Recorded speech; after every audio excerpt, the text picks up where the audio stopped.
အခုရှင်းပြမယ့်ဗီဒီယိုကတော့ကျွန်တော်တို့ Ace Printer brand က portable အမျိုးအစား201နဲ့301 model လေးတွေကို computer ထဲမှာ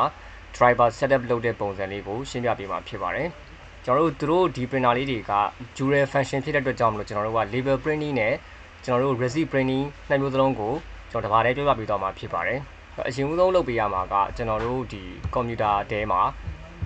label printing အတွက်ကျွန်တော်တို့ driver installation လုပ်ပေးမှာဖြစ်ပါတယ်ကျွန်တော်တို့က label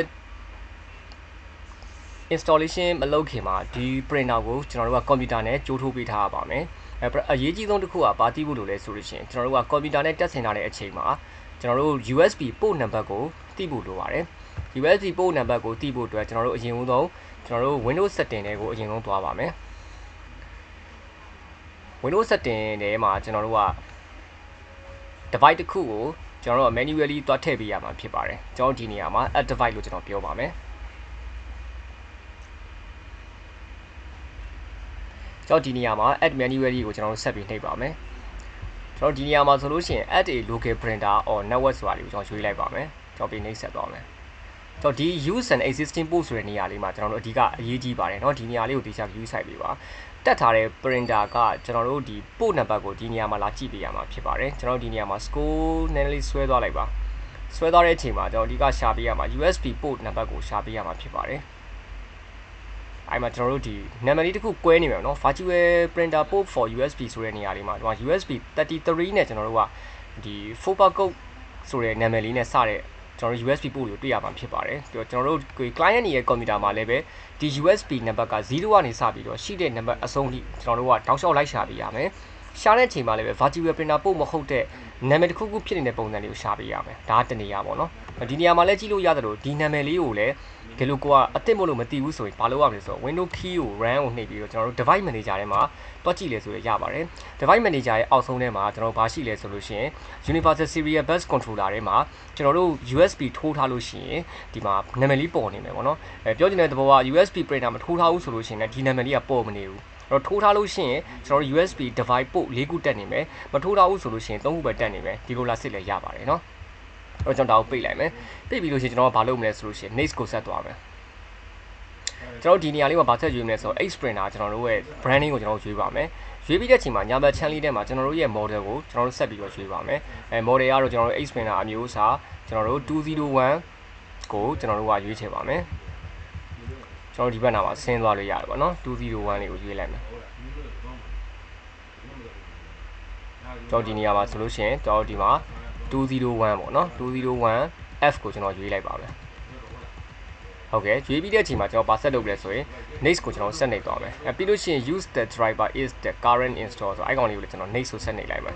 ဆိုတော့ဒီနေရာမှာ copy 1လို့ပေါ်လာတဲ့အကြောင်းရင်းကကျွန်တော်အရှိမလဲ driver တစ်ခုတွင်းထားလို့သူက copy 1လို့တက်နေတာဟို driver တစ်ခုပထမဆုံးစသွင်းမယ်ဆိုဒီ copy 1မပါဘူးပေါ့နော်ကျွန်တော်ဒါကို next ဆက်သွားမယ်ကျွန်တော် installing printer နဲ့တွားနေပါပြီနော်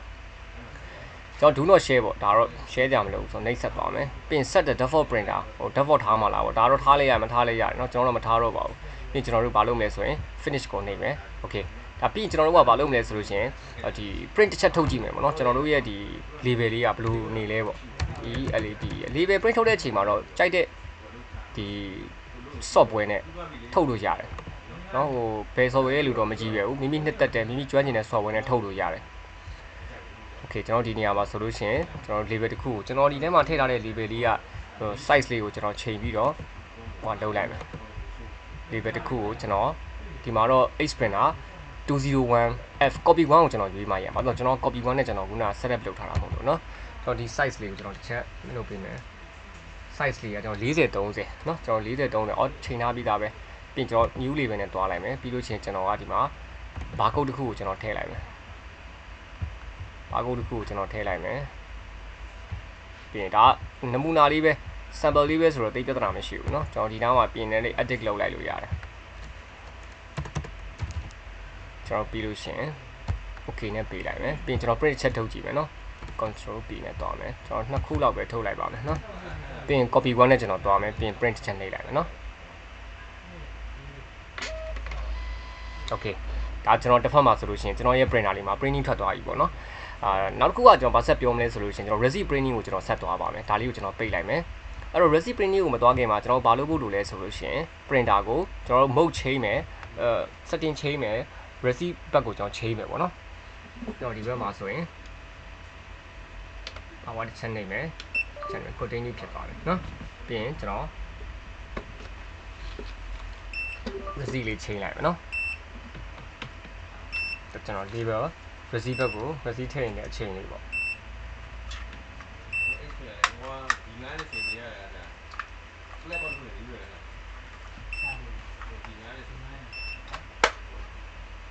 ဒါတော့ကျွန်တော်တို့ဒီ receipt ထည့်လိုက်ပြီပေါ့နော် receipt လေးထည့်လိုက်ပြီကျွန်တော်ဘာဆက်လုပ်မလဲဆိုလို့ရှိရင် receipt ဒီ driver ကိုတွင်းတော့မယ်ဆိုလို့ရှိရင်ခုနလိုပဲ Windows setting နဲ့ကိုကျွန်တော်တို့တွားမယ်တွားပြီးလို့ရှိရင်ဘာလုပ်ရမလဲဆိုတော့ဒီ add manually ရပဲနောက်တစ်ခေါက်ထပ်သွားမယ်ဗျာနော်နောက်ပြီးတော့ခုနလိုပဲ local printer ကျွန်တော်တို့တစ်ချက်ထောက်မယ်နှိပ်ဆက်သွားမယ်ခုနအတိုင်းပဲနည်းနည်းလေးပဲပြောင်းသွားမယ်เนาะကျွန်တော်တို့ပြီးရင် score ဆွဲသွားမယ်မိမိရဲ့ USB port ချိတ်ဆက်ထားတဲ့ number လေးကိုတွားရှာမယ်ကျွန်တော်ဒီမှာ click ထောက်မယ်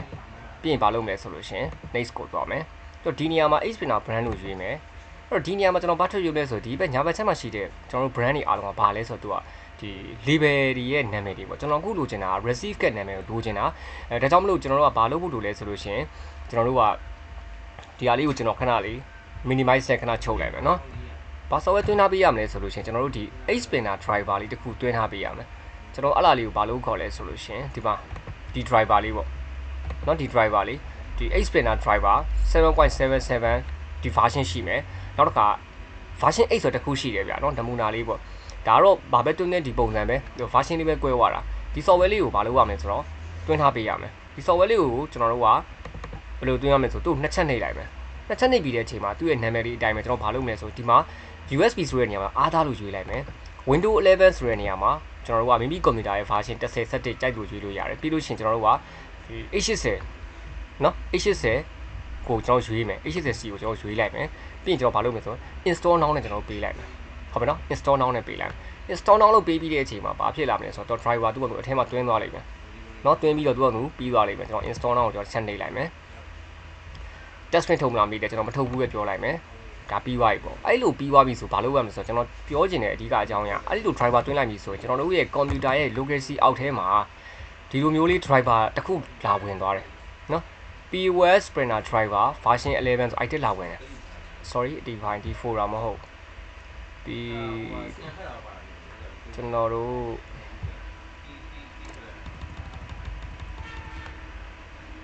ကျွန်တော်တို့မှာစင်းကြီးเนาะ POS printer driver ဒီလို folder လေးလာပေါ်တယ်အဲ့ဒီ folder လေးရဲ့အထဲထဲမှာကျွန်တော်တို့ရဲ့ခုနတွင်းလိုက်တဲ့ folder လေးတက်ဒီမှာလာကြတယ်အဲ့ဒီထဲက file တစ်ခုကိုကျွန်တော်တို့ယူရမှာဟုတ်ပြီเนาะဒါဆိုကျွန်တော်ဘယ်ပြန်သွားမလဲဆိုရင်တစ်ဖက်ကိုပြန်သွားမယ်ခုနက locacy အောက်ထဲကိုဝင်သွားတဲ့ folder လေးကိုတွားဖို့ဒီဘက်ညာဘက်ချက်မှာရှိတဲ့ hard drive disk ကိုကျွန်တော်ချက်နေမယ် hard disk ကိုနှိပ်မယ်နှိပ်ပြီးလို့ရှိရင် browse ကိုတစ်ချက်နှိပ်မယ်ကျွန်တော်ပြီးလို့ရှိရင်ကျွန်တော် back ပြန်သွားမယ်เนาะ back ပြန်သွားမယ်ခုနကပြောတဲ့ locacy အောက်ထဲကိုတွားမယ်အဲ့အောက်ထဲမှာရှိတဲ့ဇင်းကြီး POS printer driver ကိုတွားမယ်မိမိတွင်းတဲ့ printer driver ခုန H printer က version 7ဆိုရင်အပေါ်က77ပေါ်မယ် version 8ဆိုရင် 8.2 နဲ့ပေါ်မယ်ဒါပေမဲ့ဘယ်သူ့ကိုပဲယူယူအတူတူပဲသဘောတရားတော့เนาะကျွန်တော်တို့ဒီမှာမလုပ်မလဲဆိုလို့ရှိရင် 7.77 ကိုကျွန်တော်ကျွေးမယ်ပြီးရင်ကိုယ့်ရဲ့ Windows version ကကျွန်တော်အခုချိန်မှာ Windows 10 ဖြစ်11ဖြစ်64 bit တွေကြီးပဲဒါကိုတစ်ချက်နေပြီးထောက်ဝယ်မယ်ပြီးရင်ဒီ INF file ကိုထောက်ပေးရမယ်ပြီးကျွန်တော် open ပေးမယ်ပြီးရင်ကျွန်တော်ဘာဆက်ပေးမယ်ဆို okay ထပ်ပေးမယ်အဲ့အချိန်မှာရွေးရမယ်ဆိုရင်မိမိ printer 2လက်မဆိုရင်2လက်မ58ကိုရွေးပေါ့3လက်မဆိုလို့ရှိရင်3လက်မကိုရွေးလို့ရတယ် H80 ကိုရွေးလို့ရတယ်ကျွန်တော်တို့ကဒါ2လက်မဖြစ်တဲ့ကြောင့်မလို့58ကိုကျွန်တော်ရွေးလိုက်မယ်ပြီးရင်ဘာလုပ်မလဲဆိုကျွန်တော်က next ကိုဆက်သွားမယ်ပြီးလို့ရှိရင်ဒါ use the driver cassette တွေနဲ့ကျွန်တော်သွားမယ် next ပြီးရင်ကျွန်တော် next ဆက်သွားမယ်ခဏဆောင်မယ် do not share ခုနအတိုင်းပဲမလို့တော့ဘူးဆက်သွားမယ် finish နဲ့ okay ဒါဆိုရင်ကျွန်တော်တို့က receipt ကို print တစ်ချက်ထုတ်ကြည့်မယ်เนาะအဲ့တော့ဒီနေရာမှာတော့ကြည့်မယ်ဆိုတော့ကျွန်တော် 858တော့ဒီနာမည်လေးပေါ့เนาะ icon ကို print ချက်ထုတ်ကြည့်မယ်58ကိုတော့ကျွန်တော်တို့ကဘာလုပ်မလဲဆိုရင် software တစ်ခုနဲ့ထုတ်လိုက်မယ်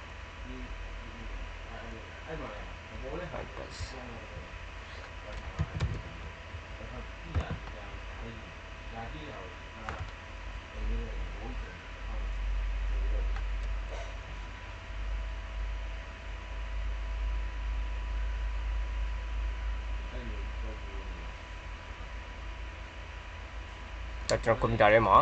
ကျွန်တော်ရဲ့ဒီ accounting software တွေဝင်လိုက်တာပေါ့နော်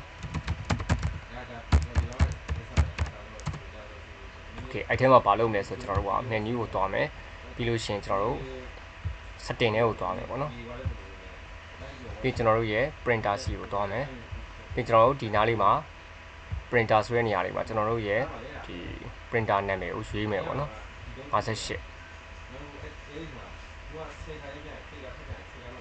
ကိုလိုက်ရှာမယ်ပေါ်တော့မှာ58เนาะပြင်ကျွန်တော် printer setting ကိုတွားမယ်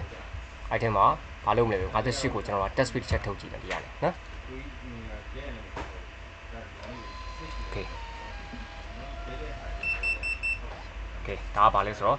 ကျွန်တော်ရဲ့ဒီ test print ကိုထုတ်လိုက်တာเนาะကျွန်တော်ထပ်ပြီးနောက်တစ်ခေါက်ထပ်ပြီး print ထုတ်ပြမယ်ဟိုကျွန်တော်မြင်ကွင်းလေးမှာ printer လေးကိုမပြဘူးဆိုပေမဲ့ကျွန်တော် print ထွက်တဲ့အတန်လေးကိုလည်းဒါကြားရမယ်ကျွန်တော်ထင်ပါတယ်